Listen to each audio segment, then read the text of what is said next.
Guys, Eric Green, Tax Rep Network. I want to continue talking about the PTIN requirements that you're supposed to meet, and in particular, making sure that you have that written information security program in place, a WISP. Okay. Now, if you don't know what a WISP is or what it entails, I'm going to put a link below so you can click on that, go see what you got to do, and make sure you have that in place. All right. But some other critical things. Don't put sensitive client data in email. You've noticed the IRS doesn't want you to do it if you deal with the IRS. Same thing. Once it's an email, all right, it's at more risk. Now, with Liscio, I've got all of that protected, automated, because most data breaches occur through email. It's how I discovered Liscio. Some of my folks put me onto it.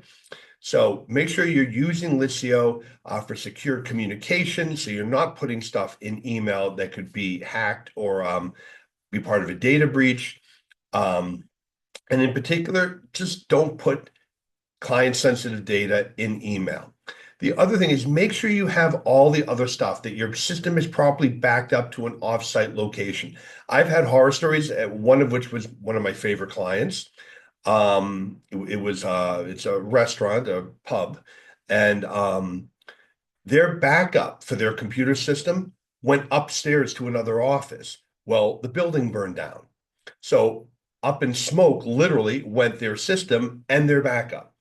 All right. It should either be out in the cloud in a secure location or at least to an off-site location. But it's critical that the backup be there. You have the firewall in place, all of the basics. And the WISP, honestly, its requirements are pretty basic, right? It's the stuff that you should be doing anyway. All right. But go ahead, make sure you have a WISP, you have all this in place, and you have Liscio in place so that your communication is secure and you're basically got yourself covered.